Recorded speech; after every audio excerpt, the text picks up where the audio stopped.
साथियों को मेरा नमस्कार। हिंदी लर्निंग जोन में आपका एक बार पुनः स्वागत है।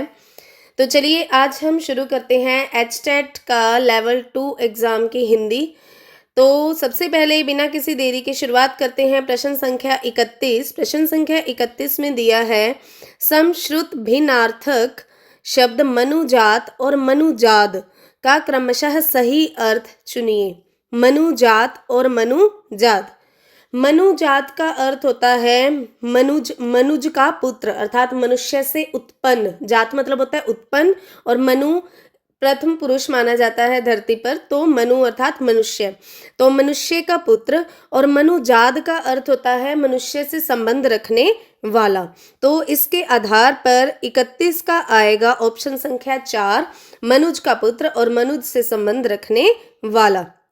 आगे चलते हैं प्रश्न संख्या 32 पर। 32 में पूछा गया है कि किस विकल्प में विलोम युग्म सही नहीं है। विलोम मतलब कि विपरीत शब्द सही नहीं है। वैमनस्य का होता है सोमनस्य, बिल्कुल ठीक। अभिमानी निरभिमानी, स्वार्थी निस्वार्थी, अभ्यर्थी और प्रत्यर्थी, ये दोनों जो है गलत दिए गए हैं यहाँ पर। अभ्यर्थी का अर्थ होता है उम्मीदवार और प्रत्यर्थी का विलोम शब्द होता है अर्थी। जो प्रत्यर्थी है ना, इसका विलोम शब्द होता है अर्थी। ठीक है, अर्थी का अर्थ होता है कि किसी चीज को प्राप्त करने की इच्छा रखने वाला, और प्रत्यर्थी का अर्थ होता है विरोध करना, मतलब कि किसी चीज को प्राप्त ना करना था तो उसका विरोधी। तो अभ्यर्थी और प्रत्यर्थी यहाँ पर ऑप्शन बिल्कुल सही है, हम इस पर टिक करेंगे। आगे है प्रश्न संख्या 33। प्रश्न संख्या 33 में बोला गया है तत्सम और तद्भव। तत्सम होते हैं जो कि संस्कृत से एज इट इज ले लिए गए हैं, तद्भव थोड़ा बदलाव करके लिए जाते हैं वो वाले शब्द, जिसमें गर्त का गड्ढा बिल्कुल ठीक है, चरम चटक चमगादड़, परिकूट परकोटा, ये तीनों बिल्कुल सही हैं। लेकिन जिम्भिका का अर्थ होता है जमाई लेना। जमाई मतलब कि यॉर्निंग, जिसको हम बोलते हैं इंग्लिश में YAWING, कि उवासी लेते हैं हम, नींद से पहले का जो आलस छाया होता है, जमाई। लेकिन यहाँ पर दिया है अर्थ जमवाई। ठीक है, तो ऑप्शन संख्या 2 हम यहाँ पर टिक करेंगे। प्रश्न संख्या 34 पर चलते हैं। प्रश्न संख्या 34 में दिया है पर्यायवाची की दृष्टि से असुमेलित को हमने चुनना है। पर्यायवाची शब्द वो होते हैं जिसमें कि एक शब्द के सेम अर्थ हों, जैसे कि तरंग, तरंग का बिल्कुल सही है। ऊर्मी, वीची और कल्लोल, या फिर लहर भी बोल देते हैं हम इसको। उसके आगे है तरनी। तरनी यहाँ पर आप ध्यान दीजिएगा, तरनी 2 तरीके से लिखा जाता है। एक होता है तर अण बड़ी ई की मात्रा, और एक ये जो दिया हुआ है छोटी ई की मात्रा। लेकिन यही यहाँ पर कंफ्यूजन है। इस तरनी का अर्थ होता है नौका, द्रोणी और करवाल, लेकिन ये जो तरनी दिया गया है यहाँ पर, इसका अर्थ होता है सूरज, सूर्य। ठीक है, तो यहाँ पर यही कंफ्यूजन शब्द है, और सिर्फ एक मात्रा के कारण इसमें जो है ये विरोध हो गया है इसका।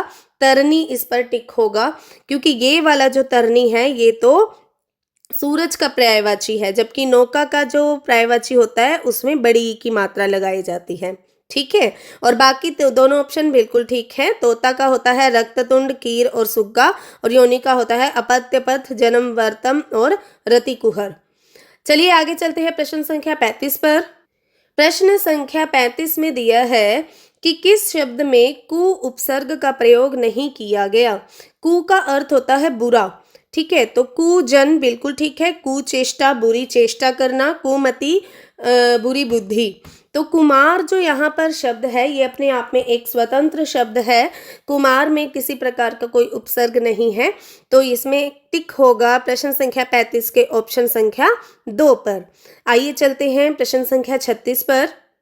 प्रश्न संख्या 36 से 38 में यहाँ पर हमारे पास एक गद्यांश दिया गया है। हमें इस बात को समझना होगा कि युद्ध की अनुपस्थिति ही शांति की परिभाषा नहीं है। बुद्ध ने जिस शांतिपूर्ण समाज की परिकल्पना की थी उसमें समानता का वह संदेश भी शामिल था जो हमें इस बात का एहसास कराता है कि मनुष्य को मनुष्य से पृथक अर्थात अलग दिखाने का हर प्रयास मनुष्यता का शत्रु है। ऐसे प्रत्येक प्रयास को विफल बनाना मनुष्योचित तो है, एक शर्त भी है मनुष्य के रूप में जीने की। हमारी चिंता यह होनी चाहिए कि हमें स्वयं को मनुष्य कैसे बनाएं एवं कैसे मनुष्य बनाए रखें।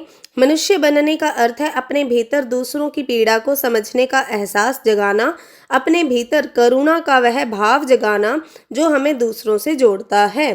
छोटे छोटे पुल बनाने होंगे हमें दूसरे से जुड़ने के लिए, करुणा का पुल, मैत्री का पुल, समानता का पुल, विषमता मिटाने वाला पुल।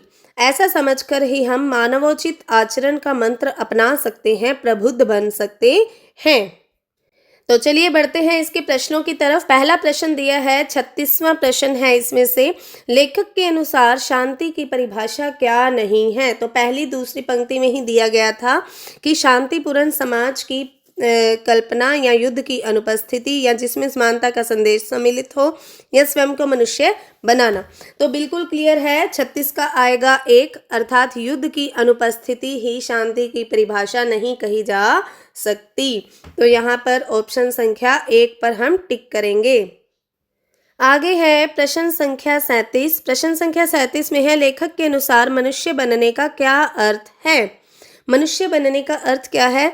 बुद्धोपदिष्ट राह का अनुगामी, मनुष्य को मनुष्य से पृथक दिखाना, दूसरों की पीड़ा को समझने का भाव जगाना या प्रबुद्ध मानवोचित आचरण। तो यहाँ पर आएगा ऑप्शन संख्या 3, दूसरों की पीड़ा को समझने का भाव जब हमारे अंदर आ जाएगा तो हम वास्तव में मनुष्य बन जाएंगे, ऐसा उन्होंने कहा था। और उसके बाद है प्रश्न संख्या 38। इसमें कहा है, गद्यांश में प्रयुक्त पदों की व्याकरणिक विवेचना के संदर्भ में असंगत कथन चुनना है। अनुपस्थिति में 2 उपसर्ग हैं। देखिए, अनुपस्थिति को हम 2 तरीके से लिख सकते हैं, एक अन जमा उपस्थित, एक अन जमा उपजमा स्थिति। तो यहाँ पर अगर मैं 2 उपसर्ग के हिसाब से इसको देखूं तो हम इसको ना नहीं कर सकते। अन जमा उप इसमें उपसर्ग है और स्थिति इसमें मूल शब्द लिया जा सकता है, तो ये बिल्कुल ठीक है। मनुष्यता जातिवाचक संज्ञा, ये गलत है। क्यों? क्योंकि मनुष्य होता है जातिवाचक और मनुष्यता होता है भाववाचक संज्ञा, तो हम इसको डाउट में ले लेते हैं। प्रत्येक अव्ययी भाव समास, बिल्कुल सही है, प्रति जमा एक। विषमता व्यंजन संधि, ये भी बिल्कुल सही है, विह जमा सम्मता। तो यहाँ पर हमारा जो ऑप्शन हम टिक करेंगे वो है मनुष्यता।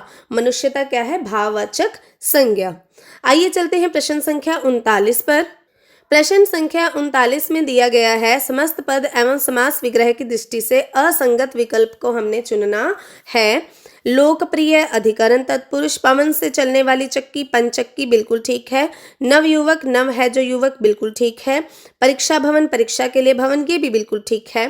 परंतु लोकप्रिय को अधिकरण तत्पुरुष नहीं लिखेंगे हम, क्योंकि लोकप्रिय 2 शब्दों से मिलकर बनना है, यानी कि लोगों में है जो प्रिय। तो ये है आपका कर्मधारय समास। कर्मधारय समास में विशेषण और विशेष्य का संबंध होता है। तो इसी प्रकार से यहाँ पर एक हमारा विशेषण है और दूसरा विशेष्य है, लोगों में है जो प्रिय, कर्मधारय समास। तो इस हिसाब से 39 पर हम लगाएंगे 1 पर टिक। आगे चलते हैं प्रश्न संख्या 40। प्रश्न संख्या 40 में देखिए, यण संधि की दृष्टि से संगत विकल्प हमने चुनना है। जात्य अभिमानी, जाति जमा अभिमान दिया है। परियूषण में परि जमा उषण, इसमें क्या होता है कि ई और ई के बाद अगर कोई भी भिन्न स्वर हो, ई और ई के बाद अगर कोई भिन्न स्वर हो, ऊ और ऊ के बाद अगर कोई भिन्न स्वर हो, तो ई को हो जाता है य और ऊ को हो जाता है व। तो देखिए, और री को हो जाता है र। अब जाति अभिमानी में जाति जमा अभिमान, लेकिन जाति में तो छोटी की मात्रा होती है ना, तो इसको हम डाउट में लेते हैं। परियूषण बिल्कुल ठीक है।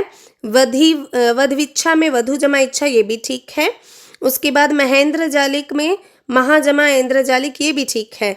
तो हमारा ऑप्शन यहाँ पर गलत हो गया है 40 का 1, जाति जमा अभिमानी आना चाहिए था, और जाति में भी त को छोटी ई की मात्रा और अभिमानी में न के पीछे बड़ी ई की मात्रा इसमें होनी चाहिए थी।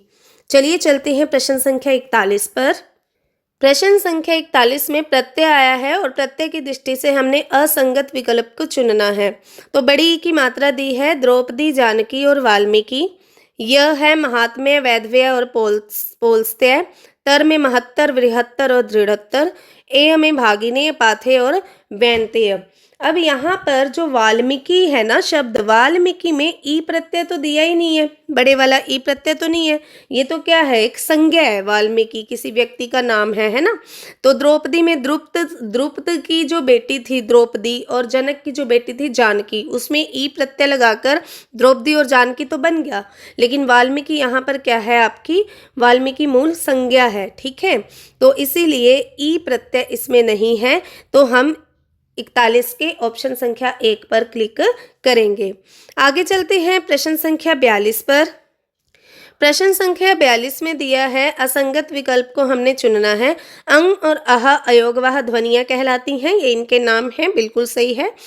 अड़ और ढ ये हैं उत्क्षिप्त ध्वनियां, बिल्कुल ठीक है।